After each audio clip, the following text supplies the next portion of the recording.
Judul, Mari Jatuh Cinta. Novel, Assalamualaikum Cinta. Penulis, Naya R. Episode 3. Setelah menyelesaikan masalah mobil dengan orang tua Vega, Fahri mengajak Amara makan di sebuah restoran. Begitu sampai di halaman parkir, Amara terlihat ragu untuk turun. "Ayo, kamu pasti sudah lapar, kan?" Fahri menatap Amara yang masih duduk di kursinya tanpa bersiap untuk turun. "Kita makan di pecel lele dekat rumah aja, Mas." "Kenapa? Kamu takut seorang Garin gak bisa bayar makanan di restoran seperti ini?" Bukan gitu maksudnya." "Lalu apa? Ayolah, insya Allah aku punya uang untuk membayarkan makanan dan minuman kamu." Fahri membuka pintu mobil dan beranjak turun. Akhirnya Amara ikut turun meski hatinya masih diliputi kebimbangan. Fahri membawa Amara duduk di meja yang berada di taman belakang. Pelayan datang membawa menu. Fahri memilih beberapa menu, sementara Amara hanya diam memperhatikan. "Kamu mau pesan apa? Sepertinya yang kamu pesan sudah banyak. Aku gabung aja." "Yakin?" Amara mengangguk. Rasa penasaran yang sedari tadi ditahannya mengalahkan rasa laparnya. "Kalau gitu, kamu pilih minumannya. Lemon tea aja." "Oke." Fahri lalu menambah beberapa menu lagi. Pelayan mencatat semua pesanan Fahri, setelah itu segera undur diri.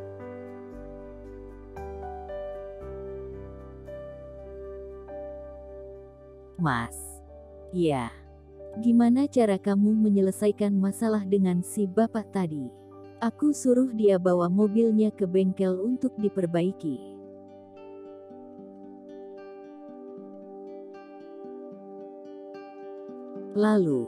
Lalu apa?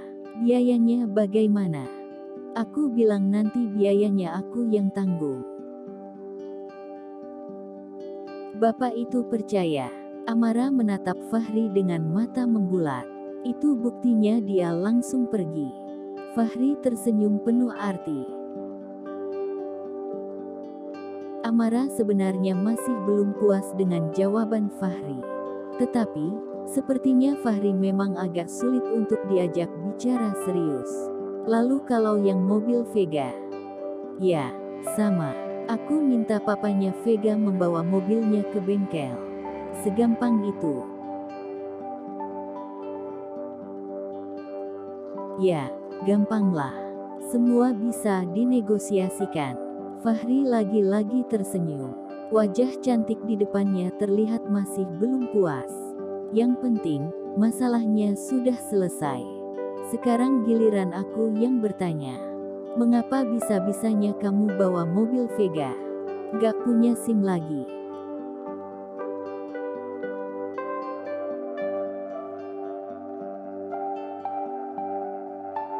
Wajah Amara langsung terlihat gugup.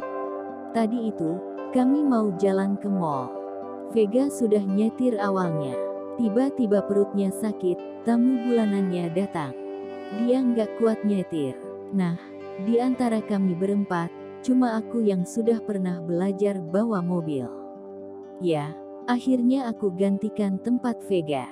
Kamu tahu nggak kesalahan kamu yang utama?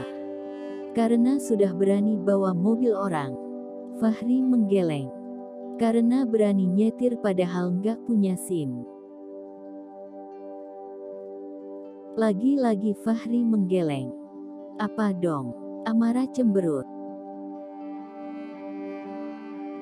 "Karena kamu sudah pergi tanpa izin suami. Kamu tahu nggak, aku ke kampus jemput kamu, nungguin di parkiran, nahan lapar. Kamu malah enak-enakan pergi sama teman-teman kamu. Dari siang sampai sekarang, aku belum makan apa-apa. Untung aku kuat, kalau nggak udah pingsan aku dari tadi." "Ih, lebay banget." Amara mencibir. Fahri menahan napas agar emosi di dadanya tidak naik sampai ke wajah. "Kamu itu, ya, sudah ditolongin. Bukannya terima kasih, malah bilang suami lebay. Cek cek cek. Fahri geleng-geleng kepala merasa takjub dengan sikap sang istri. Iya, aku bilang makasih. Gak ikhlas banget. Kamu nolongnya ikhlas gak? Ya, Tuhan. Fahri mengusap wajahnya dengan putus asa. Untunglah makanan segera datang. Emosi Fahri bisa turun kembali ke bumi. Perutnya benar-benar lapar. Beberapa saat kemudian mereka sudah menikmati makanan yang ada. Amara yang tadi tidak berselera, akhirnya makan dengan begitu lahap. Karena rasa masakannya begitu enak di lidah. Asteris nayar asteris. Hua! Amara berteriak begitu kencang. Fahri yang masih lelap, langsung terbangun. Laki-laki itu duduk dengan kaget. Ada apa? Kenapa kamu tiba-tiba ada di sini?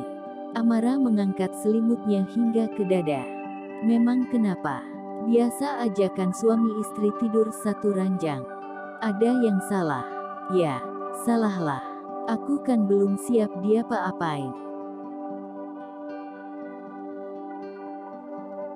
Aku juga nggak mungkin apa-apain kamu, kalau nggak kamu yang minta. Aku yang minta, nggak akan pernah. Amara mencibir.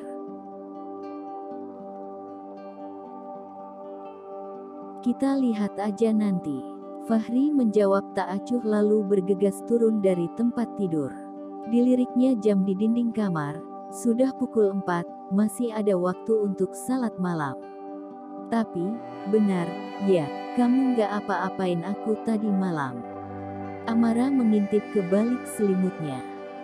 Kamu pikir ngapa-ngapain itu bisa sendiri? Ngapa-ngapain itu harus dilakukan berdua, harus saling kerja sama. Fahri merasa geram juga menerima tatapan curiga istrinya itu. Wajah Amara langsung memerah. Mau ikut salat tahajud? Fahri menoleh pada Amara yang sudah membaringkan tubuhnya kembali. Gak aku ngantuk. Mau tidur lagi. Fahri menarik napas dalam dan beranjak keluar kamar. Ia akan salat di ruang salat saja.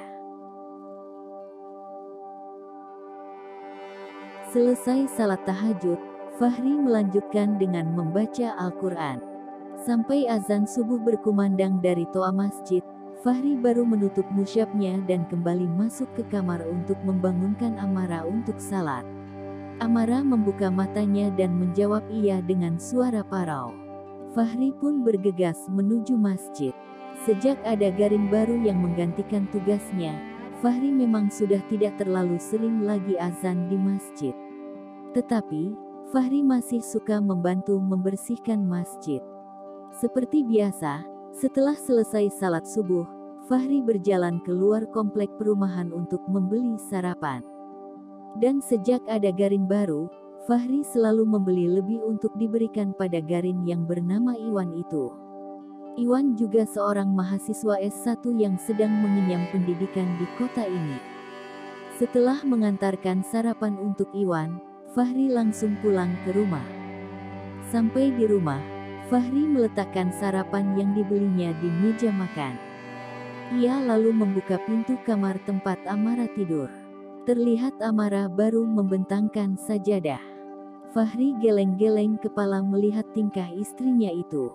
Bisa-bisanya dia salat di waktu matahari telah terbit seperti ini.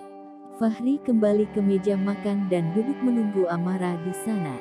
Lewat 10 menit, Amara keluar dengan baju tidurnya. Ambil piring 2, ya. Aku beli nasi goreng. Tanpa menjawab, Amara langsung menuju dapur dan mengambil piring di rak piring. Bersamaan dengan itu, terdengar ketukan di pintu. Fahri bangkit dan berjalan menuju pintu depan. Begitu membuka pintu, di hadapannya berdiri seorang gadis cantik dengan jilbab dalam menutup tubuhnya. Untuk sesaat Fahri terpaku. Ia membayangkan Amara dengan pakaian seperti itu.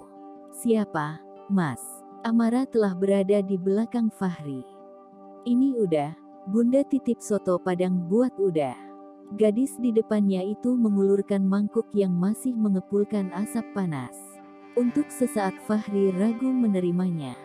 Memang sejak menjadi Garin, ia sering diantar makanan oleh ibu-ibu di komplek perumahan ini. Wah, sepertinya enak nih. Makasih, ya, Alin. Amara tiba-tiba sudah mengambil mangkuk dari tangan gadis bernama Alin itu. Alin menatap Amara dengan kaget. Tetapi, akhirnya gadis itu tersenyum. Saya pamit, udah, Amara.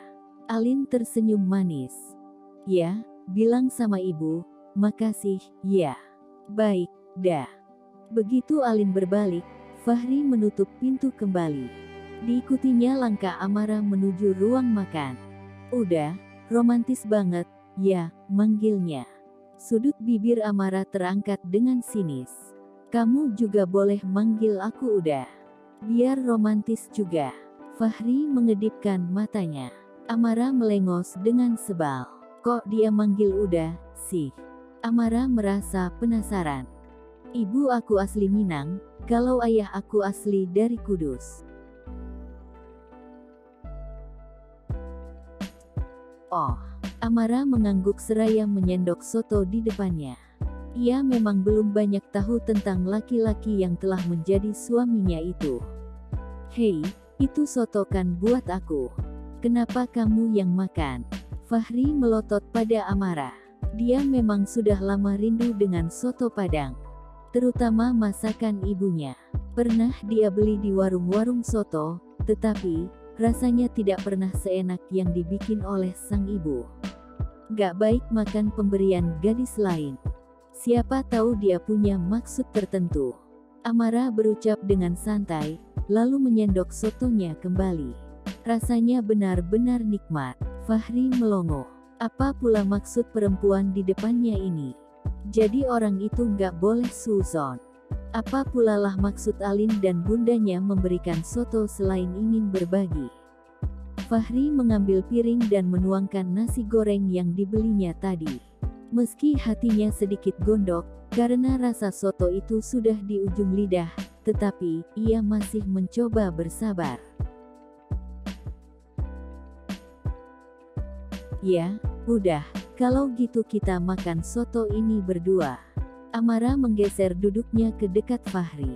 Mangkuk soto diletakkannya di tengah-tengah.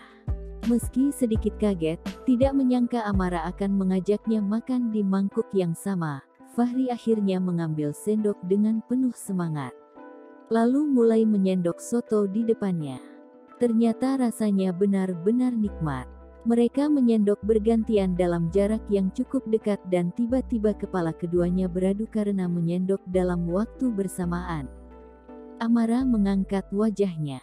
Fahri melakukan hal yang sama. Tatapan mereka bertemu. Untuk beberapa detik keduanya sama-sama terpaku. Amara merasakan ada yang berdesir di dadanya. Aku sudah selesai. Fahri meletakkan sendoknya dengan gugup. Untuk pertama kali ia sedekat ini dengan seorang perempuan. Ada yang berdentang riuh di dadanya. Aku juga. Amara juga meletakkan sendoknya. Alhamdulillah kenyang.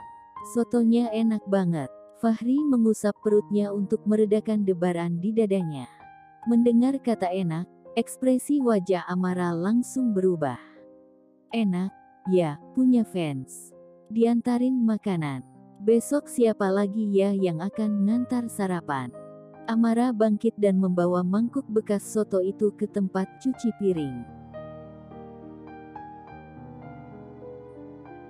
Ya, enaklah. Apalagi yang ngantar sotonya cantik, soleha, adem lihatnya. Fahri pura-pura membayangkan wajah Alin. Padahal ia tengah membayangkan Amara dengan pakaian seperti itu. Amara memang berjilbab, tapi jilbabnya masih sangat minimalis.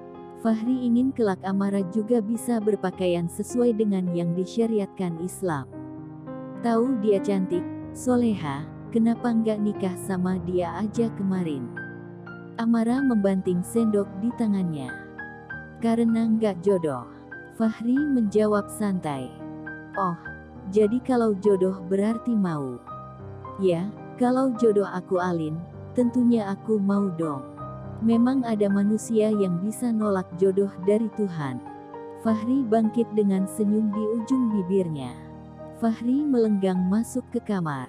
Tinggallah Amara dengan perasaan kesal dan sakit hati setengah mati. Bersambung dulu ya, sahabat Arif Yohamar. Jangan lupa like, komen dan subscribe channel ini. Matur nuwun, terima kasih, thank you. Gumawo.